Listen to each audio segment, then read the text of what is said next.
ও heavy গন্ধ বেরিয়েছে। এখন কিন্তু আর ওয়েট করা যাবে না, এখন তাড়াতাড়ি রান্না করে মানে লাঞ্চ মেনুটা বলে তারপর প্লেটে সার্ভ করে দেয়। যেরকম হেভি গন্ধ বেরিয়েছে সেরকম আমার দেয়, মুখটা পুরো মনে হচ্ছে যেন হানি হানি, মনে হচ্ছে যেন ব্লাশ লাগিয়েছি। বাবা, এই লোটের ঝুড়ির চক্করে আমার হাতের অবস্থা দেখো, লাল হয়ে গেছে। এই লোটে মাছের তোমরা তো জানো এত জল ছাড়ে, আর নেড়ে নেড়ে। আর অন্য সময় কি হয় বসিয়ে রেখে এটা ওটা কাজ করতে করতে করি, আজকে তো এখন অলমোস্ট 3টে বেজে গেছে, তাড়াহুড়ো করে করছি। এরা খাবে, এরা বলতে রিও মামা করো না ঘ্যান কানের কাছে করে গেল। ঠিক আছে চলো আজকেই করে দিই, কিন্তু খেতে গেলে একটু তো দেরি করতেই হবে, কিছু করার নেই। তো তাড়াহুড়ো করে করছি, কনস্ট্যান্ট হাই ফ্লেমে দিয়ে এইভাবে নাড়তে না হাত গেছে একেবারে ব্যথা হয়ে। এটা আরও 5 মিনিট আরও টানবে, এদিকে এটা আরও 5 মিনিট টানবে, আরও ঝুড়ো ঝুড়ো হবে। তো এই হচ্ছে লোটে মাছের ঝুড়ো।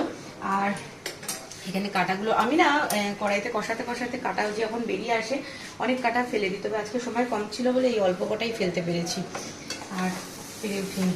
যাই হোক এটা হলো। আর এখানে আছে হচ্ছে এই যে কাছে এসে এই যে সমাধি ভাত বানিয়ে রেখে গেছে আর ডাল বানিয়ে রেখে গেছে। ডালটা আমি বলেছিলাম অল্প করে বানাতে, কারণ না রোজ ডাল থেকে যায়, ওই বাসি ডাল খেতে হয় রোজ, সেই জন্য বলেছি একদম অল্প করে বানাও। আর আমি তো এদিকে এই লোটের ঝুড়িটা করেছি, মানে হচ্ছে, এটা তো এখনো হয়নি, এটা হয়ে গেলে খেতে দিয়ে দিচ্ছি আর 5 মিনিট 5-7 মিনিট। আর ডালের সাথে খাওয়ার জন্য এদিকে পাঁপড় ভাজা করেছি, 2 রকম আছে, এইটা সাবুর আর এটা যে ব্যাট বল, তুমি যেগুলো খাও। এদিকে রান্নাঘরের অবস্থা দেখে তো ছড়ানো, এখন অব্দি আমি সবজি পাতিগুলো তুলে রাখতে পারিনি। এই লোটে বাঁচতেও প্রচুর টাইম লাগে, এসব এখন পরিষ্কার করবো, ক্লিন করবো। আজকে শাকটা পুরো শুকিয়ে গেল, কিছু করার নেই, আজকে এখন শাক বেছে রান্না করারও সময় নেই। দেখি সন্ধ্যাবেলার দিকে শাকটাকে কেটে রেখে দেবো, কালকে করবো।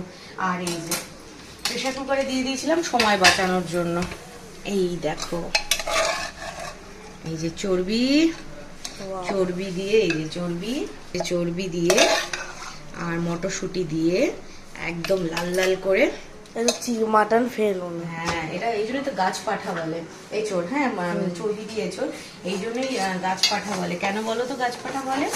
কারণ হচ্ছে মাটন আমরা কষিয়ে মশলা টশলা দিয়ে যেরকম খাই, এঁচোড়কেও ওরকম ভাবেই রান্না করতে হয়, ওরকমই স্বাদ, সেই মানে তুলনা করা যাবে, এরকম ভাবে স্বাদটা হয়, বুঝেছো? সেই জন্য এটাকে ভেজ মাটন গাছ পাঠা বলে। যাই হোক, দেখো এটাও হয়ে এসছে।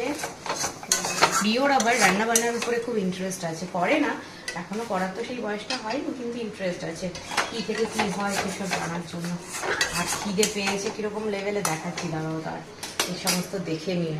এই যে দেখো এখন কতক্ষণে হবে আর সে খাবে। সত্যি অনেকটা বেলা হয়ে গেছে, তো কিছু করার নেই, ওর বুনুর জন্য একটু সব দিকেই দেরি হয়ে যাচ্ছে। তো যাই হোক, আমাদের লাঞ্চ মেনু তোমাদের সাথে শেয়ার করে দিলাম। পুরো ঘেমে চান করে গেছি, আবার মনে হচ্ছে আরেকবার স্নান করতে হবে। আচ্ছা, একটা কথা বলি, এবার লাঞ্চ মেনুটা আমাদের পেটে দিয়ে দাও, পেটের ভিতরে। আর তোমরা কারা কারা এরকম লোটের ঝুড়ি খেতে পছন্দ করো অবশ্যই কমেন্ট করে জানিও। অনেকে না লোটের ঝোল খায়, লোটে মাছের ঝোল খায়, তবে আমাদের বাড়িতে আবার সবাই লোটের ঝুড়ি খেতে পছন্দ করে। আমি যদিও কোনোটাই খাই না, আমি একটু নুন মিষ্টি দেখার জন্য যেটুকুনি মুখে দেওয়ার দিই, এমনি খাই না, খায় হচ্ছে ওরা, খুব ভালো খায়। এই দেখো তোমার লোটে ঝুড়ি। তোমরা লোটে লাভার যারা যারা আছো কমেন্ট করে জানিও। হ্যাঁ, তোমাদের লাঞ্চ মেনুকে অবশ্যই কমেন্ট করে জানিও। এবার যদি দেরি করি ও পাগল হয়ে যাবে। চলো টাটা।